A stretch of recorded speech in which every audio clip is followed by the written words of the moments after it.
And on the afternoon of the third day, things got worse for England. He's called Shane Warne, and arguably, he's the greatest spin bowler of all time.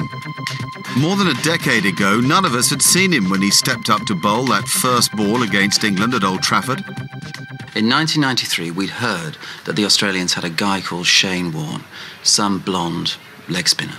We knew we could cope with this because we had Gat. Mike Gatting had murdered every leg spinner in county and test cricket for the preceding decade. Warne ran up to bowl the first ball. Gatting, from seeing it on middle stump, suddenly sees it on leg stump, opens up. It hit the pitch, turned, spun miles across him and hit the top of off stump. Gatting didn't believe it. The delivery was one of the most famous balls in Test match cricket, and Warne wasn't going to let us forget it at Lord's. That is out, surely. Did it? Well, he's looking at his bat. Perhaps it did hit the bat.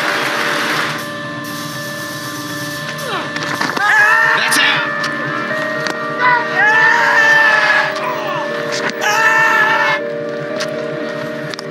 That's out, caught behind, big neck, trying to smash it through the offside field, a disappointed Flintoff. How can a guy who bowls at the speed that a milk float travels cause so many problems? Young batsmen look like foals on roller skates kind of playing against him. How does he do it? A lot of people say I'm not as good anymore, or I don't spin the ball as far, and all those sorts of things. Well, I think through this series I've spun the ball further off day one, day two pitches than I ever have. And some of the deliveries I've bowled, the one to Andrew Strauss, and there's a few others around this series that, you know, as far as I've spun the ball ever. If he bowls, say, a big spinning leg break, you'll see the ball coming down with the seam rotating. But the difficulty with Warne is that because he puts so much spin on the ball usually drifts in the air. So for a lot of spinners, you'll see it coming down, and if you're a good batsman, you like to use your feet to the spinner and get down the pitch. The difficulty with Warne is that if you look to come down the pitch, suddenly the ball starts to drift mid-air and you find yourself in the wrong position. Ow! Missed by a whisker.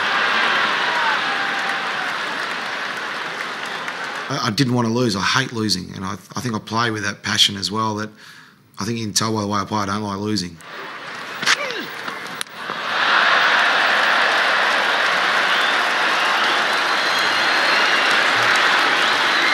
Big smiles all round there. It wasn't a bad bouncer, actually.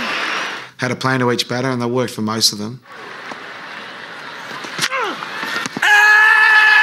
That's out. That is the straight one, the slider. By the time Harmison had fallen prey to the infamous slider, it was as good as over for England. McGrath came in to finish what he had started. England lost.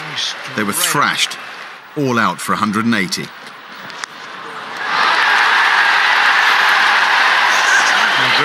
has picked up another wicket, 4 each for McGrath. And on the first morning, England had looked like winners, but it was too good to be true, and it all seemed a little too familiar. 180 in 58.1 overs. Peterson not out 64. It was so depressing.